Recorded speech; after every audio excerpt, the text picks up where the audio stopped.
Picture this. You're sitting in a coffee shop, feeling pretty confident about hiding how miserable you actually are.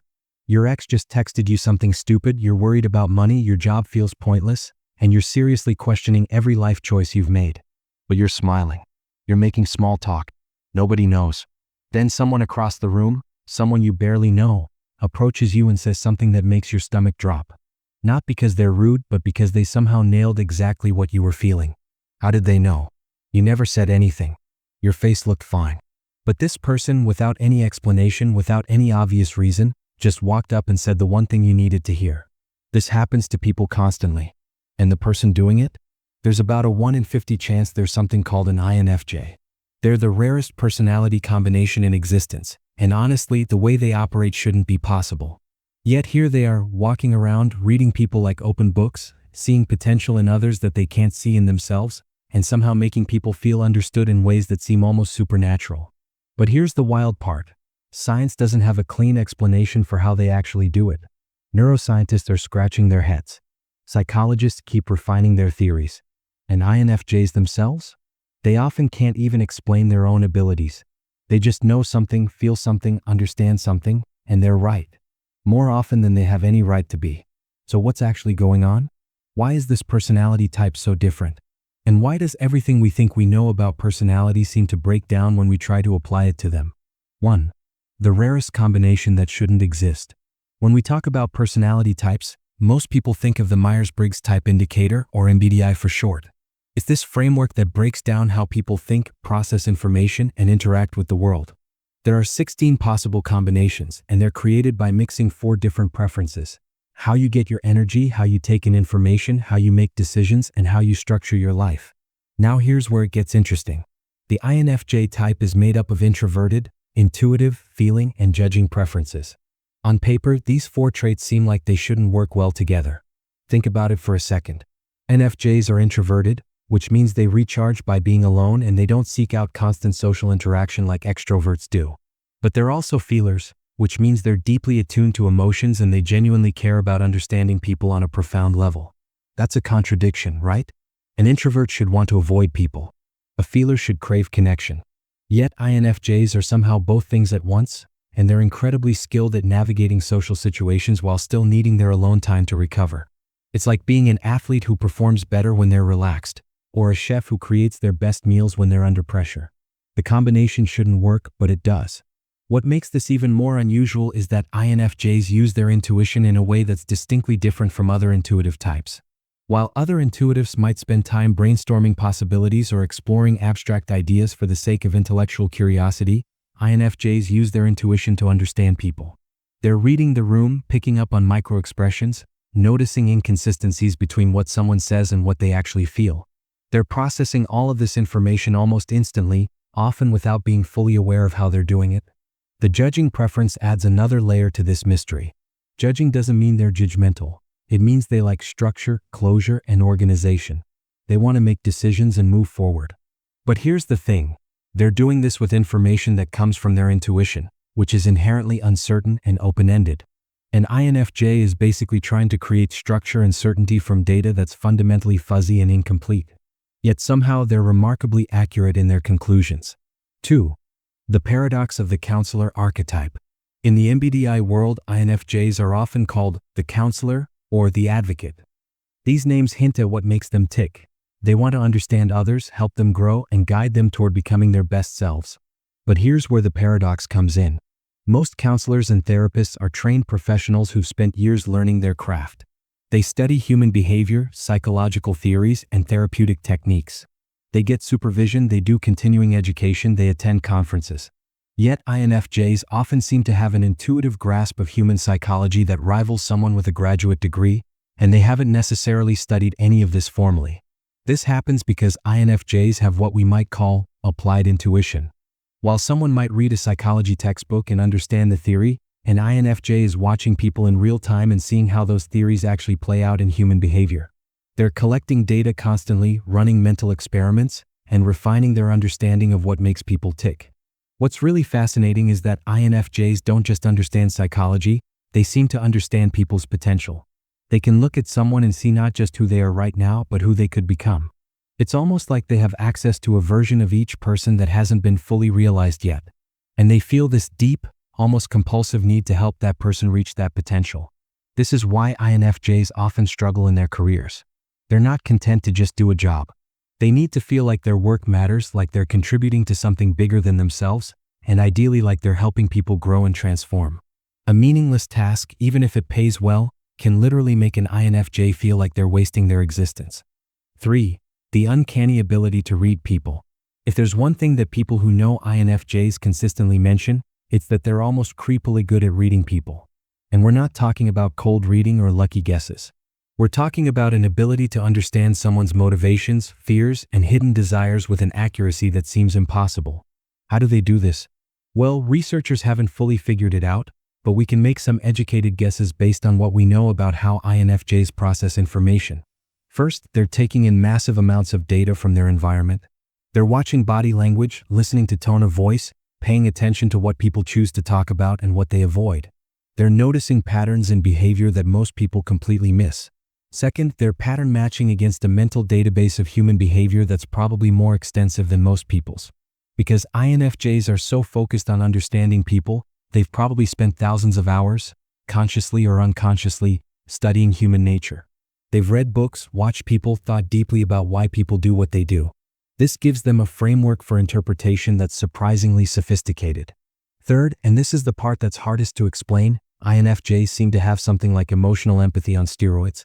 When they're with someone, they don't just notice what that person is feeling, they actually feel it themselves, at least to some degree. This empathetic resonance gives them access to information about someone's internal state that other people simply don't have. What's important to understand is that this isn't mystical or supernatural. It's not like INFJs have psychic powers. What they have is an extraordinary combination of observation skills, a massive database of human behavioral patterns, and the ability to feel what others are feeling. Put those three things together, and you get someone who seems to understand people better than people understand themselves. 4. The burden of emotional intensity. Here's something that doesn't get talked about enough. Being an INFJ is exhausting. Not just socially exhausting, though it is that. Emotionally exhausting. Spiritually exhausting. The kind of exhaustion that comes from feeling everything, understanding everything, and caring deeply about things that most people can brush off. Because INFJs feel so deeply, they experience the full weight of human suffering in a way that other personality types might not. When they see someone struggling, they don't just recognize it intellectually. They feel it in their body. It affects their mood, their energy, sometimes even their physical health. They carry around the emotional weight of the people they care about, and often the people they barely know. This is why so many INFJs struggle with anxiety and depression. They're not just worried about their own problems. They're carrying around empathetic worry for dozens of people. Their family, their friends, colleagues, even strangers they've encountered. An INFJ can spend an entire day feeling okay, then hear about a friend's relationship problems, and suddenly feel devastated for the rest of the week. What makes this even more complicated is that INFJs often feel responsible for other people's well-being. If someone they care about is unhappy, they feel like they should be able to fix it. They feel like it's somehow their fault or their responsibility, or at the very least, something they should pour energy into solving. This can lead to INFJs burning themselves out trying to help people who don't want help, or who aren't ready to change, or who frankly don't appreciate the effort. The irony is that INFJs are also incredibly hard on themselves. They hold themselves to impossibly high standards. They expect themselves to be kind, patient, wise, and helpful all the time. When they inevitably fall short of these expectations, because they're human and it's impossible to be perfect, they beat themselves up about it in ways that can be genuinely harmful. 5. The invisible wall between them and the world. One of the most misunderstood aspects of INFJ personality is what some people call the INFJ door slam. This is when an INFJ, after tolerating years of mistreatment, manipulation, or disrespect from someone, suddenly cuts that person out of their life completely. No warning, no explanation, no second chances. The door slams shut and that person is gone. People who haven't experienced this often think it's cold, cruel, or mean-spirited. How could someone just abandon a relationship without even trying to fix it? But here's what's really going on inside the INFJ's head. INFJs don't make the door slam decision lightly or quickly. What looks like a sudden rejection is usually the result of hundreds of small incidents, broken promises, ignored boundaries, and unappreciated efforts. The INFJ has been silently documenting all of this, analyzing the patterns and waiting to see if the person will change. They'll often give multiple chances, more chances than any reasonable person should probably give. But here's the critical part. INFJs have this internal integrity meter, and once someone drops below a certain threshold on that meter, the INFJ's brain basically categorizes them as incompatible with the INFJ's value system. It's not personal, it's almost clinical. The INFJ has determined that this relationship is fundamentally misaligned with who they are and what they believe, and they're not willing to waste their finite emotional energy on something that doesn't align with their vision of what relationships should be. This creates an interesting dynamic where INFJs can seem incredibly warm, giving, and understanding one moment, and then completely cold and indifferent the next. It's not actually a switch that flipped. It's the result of a long process of evaluation that other people often don't see happening. 6. The visionary with a hidden blueprint. INFJs have this interesting relationship with the future. They're not just thinking about what's happening right now, they're constantly projecting forward, imagining possibilities, and seeing patterns that suggest where things are heading. This is their intuition working in real time. What's fascinating is that INFJs often have a clear vision of what they think the world should be like, or what a particular situation should become. They see a potential future state and then they work backward to figure out how to get there. This is the opposite of how many people think. Most people look at the current situation and extrapolate forward. INFJs look at an imagined future and work backward to the present. This gives them an advantage in fields like strategy, innovation, and change management. They can envision transformations that other people can't yet see. They can spot problems years before they become obvious to everyone else. But it also creates a unique kind of frustration because they're constantly ahead of the curve, and the world often doesn't catch up to their vision until much later. What's important to understand is that this isn't arrogance or narcissism on the INFJ's part. They're not claiming to be smarter than everyone else. They're just naturally scanning for patterns and implications that other people might not prioritize or notice. It's like someone who's naturally good at chess. They're not better at thinking than other people, they're just naturally drawn to seeing several moves ahead. 7. The perfectionism trap. INFJs are perfectionists, but not in the way you might think. They're not necessarily perfectionistic about their appearance or their possessions or even their work output. They're perfectionistic about their relationships and their impact on the world. An INFJ wants to be the perfect friend, the perfect partner, the perfect colleague, the perfect person. They want their words to help, their presence to heal, their influence to transform. When they inevitably fall short of this impossible standard, and they always do because no human can actually achieve perfection, they experience genuine distress. This perfectionism also extends to how they judge other people. INFJs hold others to high standards too, though they're often more forgiving of other people's mistakes than they are of their own. Still, if someone in their life repeatedly fails to live up to the INFJ's expectations, the disappointment can be profound. And this feeds back into the door slam phenomenon. Eventually, the INFJ decides that the person isn't going to live up to their potential, and they end the relationship. What's interesting is that this perfectionism is often driven by a genuine desire to help and to create positive change. The INFJ isn't being perfectionistic because they're vain or because they need to feel superior. They're being perfectionistic because they genuinely believe that they can make a difference, and they're frustrated when they can't live up to their own vision of what that difference could be. 8. The loneliness of understanding too much. Here's something that rarely gets mentioned. INFJs are often profoundly lonely, even when they're surrounded by people who love them. This loneliness doesn't come from a lack of connection. It comes from a surplus of understanding. When you can read people the way an INFJ can, when you understand human psychology on such an intuitive level, it becomes harder to feel genuinely surprised or fooled by other people. You start to see through their defense mechanisms, their pretenses, their unconscious patterns. You understand why they're doing things even when they don't understand it themselves. This can create a strange distance. The INFJ is relating to people not just as they are, but as an entire ecosystem of conscious and unconscious motivations. It's a lot harder to have a simple, surface-level friendship when you're constantly aware of all the deeper layers beneath it. Additionally, INFJs often struggle to find people who understand them the way they understand others. Most people can't read an INFJ the way an INFJ can read other people. So the INFJ is giving out empathy, insight, and understanding constantly, but rarely receiving it back in equal measure. Over time, this can create a deep loneliness, a sense of being fundamentally understood by very few people. 9. Why science is still puzzled. Here's the honest truth. Neuroscience and psychology don't have complete explanations for how INFJs do what they do. The MBTI itself is a framework that's more practical than scientifically rigorous. While it's incredibly useful for understanding personalities and human behavior, it's not based on the kind of hard neurological data that would make it scientifically airtight. That doesn't mean there isn't fascinating science happening. Researchers are looking at things like mirror neurons, which might explain empathy. They're studying how different people's brains process emotional information differently. They're investigating whether certain personality types might have different distributions of neurotransmitters or different patterns of neural activity. But when it comes to INFJs specifically, science is still catching up.